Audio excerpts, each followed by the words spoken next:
And in a way, yep. All right. We are live. Awesome. Thank you so much, Patty, for joining me today. My name is Mary Barnett. This is Patty Cotton, and you are watching CEO Thought Leadership with Patty Cotton. Thank you so much, Patty. Say hi to everybody. Hello, great to see you, Mary, and great to see you, everybody. Thanks for joining us. Yes. So just a little bit of housekeeping. If you're just tuning in, this is the first of the series of CEO Thought Leadership. And if you come on, please comment so we can see your comments as well as any questions you have as we go along. We're talking about the challenge that Patty has put out and the upcoming masterclass that she's going to be putting on on November 29th. But there's so much to talk about. I mean, literally offline, Patty. I know we won't talk about your new client, but or it's an ongoing client, but there was an issue. Can you talk in general terms, just kind of warm up the audience of kind of what you do? Like you got this call and you're someone who a CEO can rely on when there's a crisis. Sure. So I got a call yesterday, as a matter of fact, from a president who said, I've had to send two senior people home. I don't know what to do. The team is fractured. Can you help? And so after talking with her a little bit, learned a bit more, and I have started in with meeting people. And the bottom line is there's conflict on the team, which actually will account for up to 67% productivity loss on any team in any company. And you don't even realize it because you start putting up with it. At any rate, we're going to get to the base of the conflict and bring that team around to work together in a high trust way. So yeah, yeah. Wow. And I was just saying offline as well, what a blessing it is that you have these skills that a CEO can count on to help pull them out of the muck and mire that they have created or someone on their team has created without them really realizing it. Does that happen a lot, Patty, where things are chugging along and they don't realize there's an undercurrent of problem? Yes, we as human beings are used to absorbing stress and carrying it with us without really calling it out and eliminating it.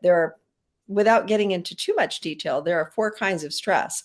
And the kind of stress that we're used to carrying is called chronic stress.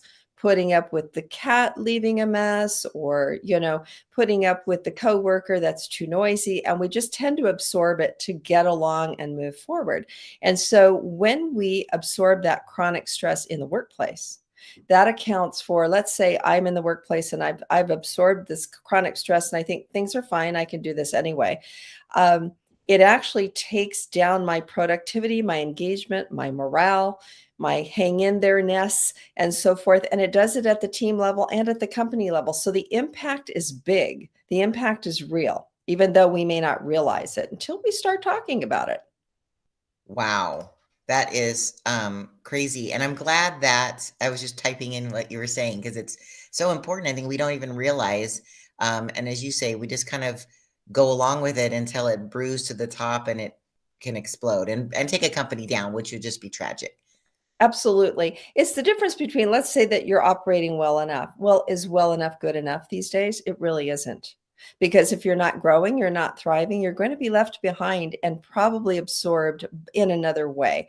This is the landscape that we're working with today. It's complex, it's volatile, it changes, and we need to have all of our faculties. We need to shed that stress, and we really need to run well together at a high level. Wow. Wow. Okay. Fantastic. And again, we are talking all about the fact that this show is called CEO Thought Leadership because Patty, you really are a CEO thought leader. Can you define that for me? Sure. So actually most of my work is advising and thought partnering with the CEO to help the CEO lead the executive team and the organization. I do quite a bit of executive team work, but I really like to empower the CEO to do that. So huddling with the CEO in a way that helps them to think through things that they can't take elsewhere, other people won't understand, or it's inappropriate, so that they can really get their best thinking and be empowered to go back out and do their best work inside the organization and out. That's what I'm good at. That's what I'm best at. That is awesome. All right, well, let's get into the questions that I have for you because I think there's some really good stuff here. Also, if you are not on Patty's email list, You need to be. And the easiest way to do it is to text, and I'll put this in the notes. Text the word Patty, P-A-T-T-I, to the number 71441. Then you'll instantly get on her mobile list so we can let you know when cool things are happening. But also, when you reply to the prompts and put in your name and your email, you'll actually be put into the email system that actually will give you invitations to things like her challenges that help you reach your goals faster. And the masterclass is coming up, is talking all about the 4 power moves that's really going to move the needle into 2023. So I'm excited for that. So I hope you do that. I'll put that in while you're answering my first question, which is CEOs are concerned with increasing revenue, right? They're retaining good Yes. talent, productivity, and performance. And you specialize in soft skills. How does what you do translate into the hard returns that CEOs are looking for?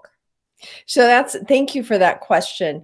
Soft skills are at the nexus. They're the power base for increasing revenue, increasing productivity, morale, engagement. They are actually what's missing for elevating the levels of those things. And here's why. The way that you show up, the way that you work together creates the environment where people are either all in or they're not. They're either going to do their best or they need to go elsewhere. There's actually a lot of research out where when you invest in social intelligence, social and emotional intelligence training and coaching, that a company can often realize, now this is an odd number, but 1,489% return. Isn't that amazing? So what they're doing is Wow. they're quantifying, if I get my people to engage at a higher level, if I get them to have greater morale, if we become that team that feels like we can really be all in and productive and provide quality work, the revenues increase exponentially, and we can actually measure those hard results with the soft skills. Wow. So it really is scientific. It Um, really is measurable. It really is scientific. Yeah. wow, that's Yeah. amazing. All right. So my second question is, you have said that empathy alone can yield high profit earning. Sorry, you said that empathy alone can yield high profit earning companies. How does that work? So empathy alone, and maybe I would let me rephrase what I shared with you earlier. Without empathy, you cannot yield high profit earning. So Why without is that? empathy, your profits will not be as great as they are. Empathy holds the key. It is Oh, the key. All right. So empathy is the key to high profit earning. And here's what I mean by that. Unless you have empathy, unless you can read the other person, unless you are in touch with yourself and how you manage yourself, first of all, as a CEO, you have to be incredibly self aware so that you can self manage well. Am I showing up at my best? Am I showing up in a way that I want to, with respect, with dignity, strong leadership, and so forth? You can't do that without being in touch with yourself. Now, take that to being in touch with other people, because unless you're in touch with yourself, you can't have empathy for others. You hmm, can't good read them. point. You can't receive their experience and be curious with them about that and connect with them. If you can't connect, if you can't do that, people are not going to trust you. And if they don't trust you, they're not going to follow you. Now, you may be in a company where people say, yes, sir, yes, ma'am, and they'll do what you ask of them, but they will never show up entirely. They will not trust unless you're able to empathize and connect with them in a meaningful way that supports them. You're going to lose out on an incredible amount of productivity, engagement, all of those things, retaining good talent. You're going to lose out. They're going to go elsewhere. Wow. Wow. I don't think people really realize that. I mean, it seems common sense when you say it, but I don't think it's something that we naturally even think about. So, okay. So my next question is all about trust, because I know that you do a lot of work with trust and CEOs developing trust, the executive team and trust. Why is trust so important? And what happened to just work hard and reach your goals? So that's an excellent question. What happened to work hard and reach your goals? If you think about the CEO and the executive team, CEOs used to think if I just get the right talent in the room and everybody has their area of expertise, I set forth these stretch goals, and then they all have their goals that support mine. And we say, go, you've got great talent, go for it, let's get there. We used to consider a high performing team like horses on a racetrack. The Oh, problem is, think about it. Horses on a racetrack are not traveling together. They're trying to just get toward goal, and they're trying to do that the fastest possible, right? So you're right. not really working together. So what can happen in a company when that happens is that perhaps part of the, one area of responsibility is ahead of another or doing something different, and they're not talking to each other. So you're not really making the progress that you could. Punt back to trust. That sounds like a different topic entirely, but in Right. fact, not. Because in the room, if you develop high trust, you're going to align and coordinate with each other. You're going to have each other's backs. You're going to move very fast, but as one body.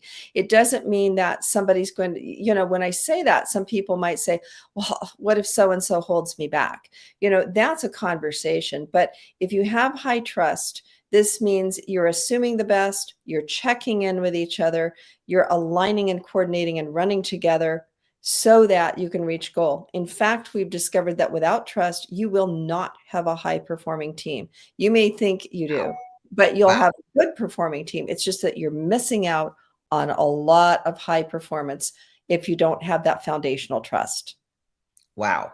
That is super powerful. In fact, I was just thinking that based on the challenge that you've put out, so this is actually week 3 of the challenge that we're putting out by email with the power moves, like assignments that the CEOs have been receiving the information, have been reporting back to you, like little shifts they've been making. How are we going to take that information and really create a major shift or a transformation just during your masterclass? Because on your masterclass on Hmm. November 29th is 2 weeks from today at 10 o'clock. The 4 things that you're having them kind of um, absorb, right? The Right, knowledge and the right. little assignments that they've had to do to like put those things into action, which I think is so powerful, Patty. Like No. it's amazing. How is the masterclass going to take that to the next level? So thanks for that. So let's go back to the challenge. The challenges that I've been putting out are reflective of power moves you can make right away to get traction. Developing emotional intelligence at the individual leadership level and at the executive team level takes time. It's hard work, but it's absolutely worth it. However, you also want to see those short-term wins. And so if you think about the power moves that I've been giving, if you've been part of the email list and you are looking at the power moves, these are actually moves you can make while you're learning that will yield great results. Now build up to the master class. The master class is going to take that to the next level, which is going to give you more short and medium term wins so that you can keep growing in that while you are looking at growing your longer term game in emotional intelligence. Does that make sense? It does. And so then because people need to be on this masterclass to get that information, Yes. they will have the opportunity to apply to work with you if they feel that the shift they're making is either enough and they see the results, or if they realize, wow, these are the things I really need to work on. I need a thought leader or a thought partner to help come alongside me, right? Certainly, yes. So, in fact, if I want to get a little geeky about it, there are actually I 26 love when you get areas. geeky. That's I love good. geeky. I'm geeky about this.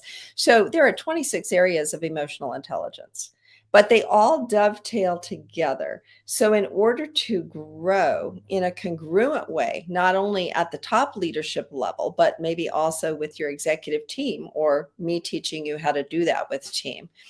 Um, you're it's a longer game, so certainly you would have the opportunity to apply to work with me. In the meantime, based on the challenges, what I'm going to do in the master class, if that's just enough for you, which is a wonderful thing too, I love that I'm able to provide this, is that I'm going to deep dive into those areas that I've been talking about with the power moves and help you to do more of those things, because I've selected 4 of the 26 areas that I think will give you fastest bang for your buck, if you will. I promised in the power moves to help you increase your bottom line. If you started to do these things now, you'll start to see the positive effects of that. Don't stop doing them, however, you've got to keep doing them to see that. So deep dive in the masterclass will be what we're going to do to teach you more that you can take away and apply. I love that. And the name of the masterclass, I was just looking it up, is 4 Power Play Moves to Unlock Hidden Revenue in 2023.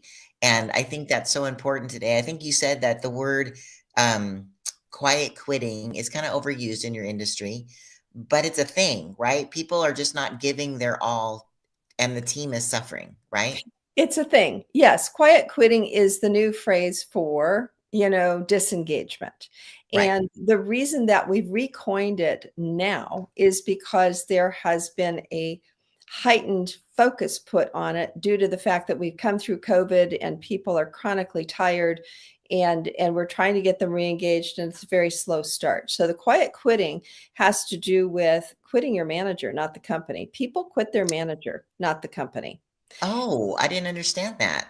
They What do do. you mean quit the What manager? I mean by that is that if you don't have a good relationship, a supportive relationship, one that is highly emotionally intelligent relationship, they quit their manager because they're really looking for relationship, for connection within the workplace. Okay. So Oh, yes. And coupled with that, an opportunity to grow. So if we take that understanding and we help our leadership to become more emotionally intelligent, more relational, we are going to see a direct correlation with the diminishing of quiet quitting. wow. Yeah, Wow. So there really is a solution to it. We just not have to be resolved that that's a thing. There right. actually is a solution to that. Yes, That's awesome. yes, Okay, let me ask you my next question because I don't want to run out of time. Your time is valuable as are your clients. So I want to make sure we get through these wonderful questions. We have 2 more to go.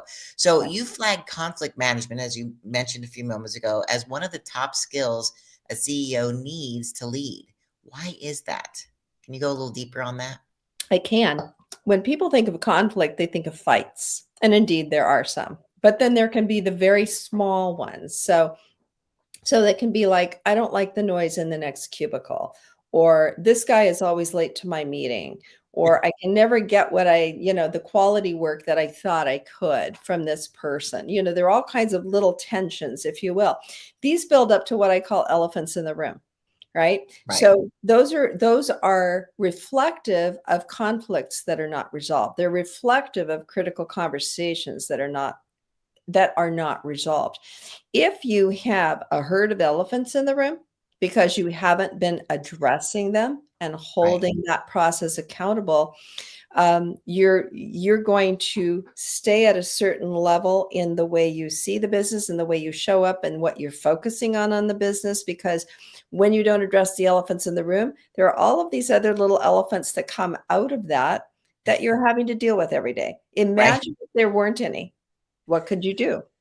What would Wow. your conversations be? What would your focus be? So that's what I mean by conflict. Now, why is that not being addressed? We weren't born knowing. And so I find that CEOs have a particularly challenging time with identifying the smaller elephants in the room and confronting them. And once you confront them, to hold that situation accountable for the different results that you are expecting. So that's a process of learning, but that will create a huge yield in your business. I actually worked with a company about 3 or 4 years ago. And we took the company from 650 million in assets to a billion in assets over a couple of years. Excuse me. Just, The yeah, the the B word. You took them from what to what? 650 million to 1 billion in assets, just based on that work alone, identifying and eliminating the elephants in the room so that they could focus on different things and bring greater selves to work. Yeah. Now, Wow. Mary, That was that's a big number. That's a big number, but yeah. that same principle applies to small and medium businesses, no matter what your revenue. The same Wow. principle applies. You Wow. will elevate your in focus conversation and results the minute that you focus on that one area. Wow, and it seems like such a simple concept, but getting in there and digging it all out and resolving it, I'm Yeah. so glad that people have you to turn to for that. Wow. Okay, so my last question, and again, we'll continue to talk a little bit more about the masterclass, but I understand that it takes work and time to sharpen these soft skills. How Yeah. can CEOs see some short-term wins while they're working on the longer and bigger gains? Thanks for that question. So, first of all, the CEO needs to know where he or she wants to go. What's the Okay. ultimate destination? Or let's say just for 2023, where do we want to be? What does that Okay. look like? And then so we need to know that what are the short and the long-term wins along the way. Then, if I were working with the CEO, I would tell her, all right, let's identify what's standing in your way of the short-term win. Generally, I'm going to find that it's relational. Well, I don't think so and so can do the work. You don't think? Let's go see. So it's assumptions. It's not having the conversations. Well, I'm wondering if, or so and so just can't. Those kinds of things will give me the tip off as to the kind of work we need to do to eliminate the elephants so that we can capture those short and medium term wins. As regards emotional intelligence, at the same time, if I'm working with the CEO, we look at that and I say to the CEO, here's what I see we need to work on with you and the way you show up so that you can support that success.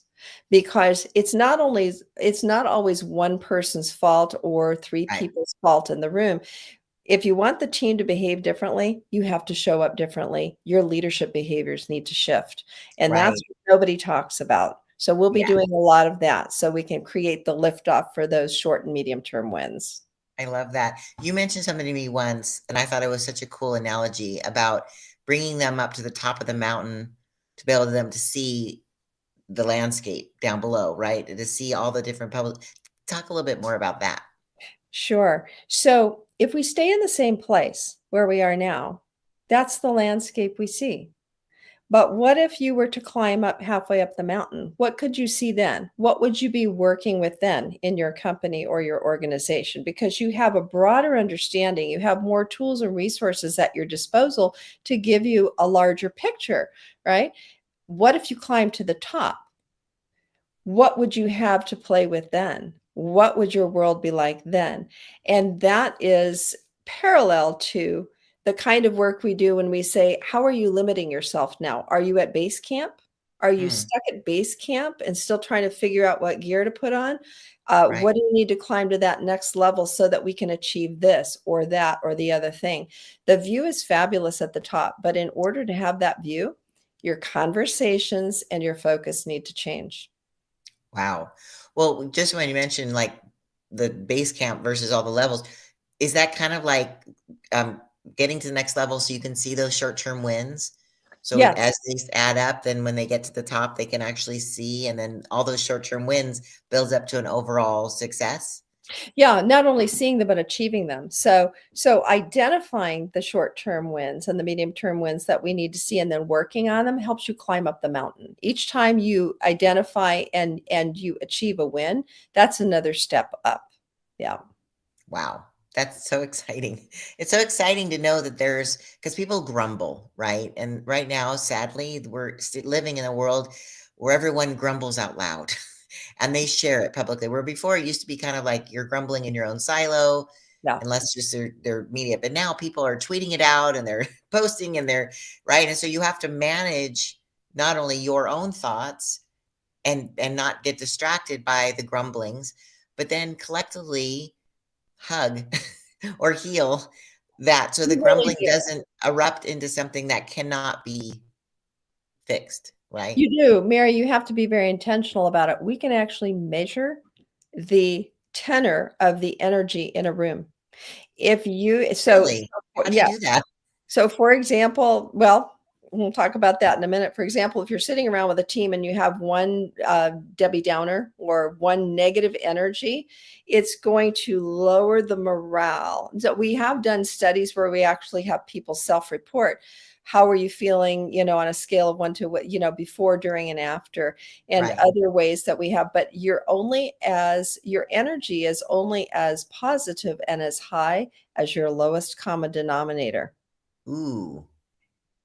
So Wow. when you think about that, we need to have a growth mindset. If you have somebody on the team, and it might even be the CEO, that is the limited mindset. If you're hearing things like, we can't do that because I've never done that. She's just that way. That's an indicator that they have boxed themselves into limited thinking, and that cuts creativity and innovation to the core. The tenor Wow. goes down, and they're just sort of moving along status quo, kind of in granny mode. Yeah, like walking through mud.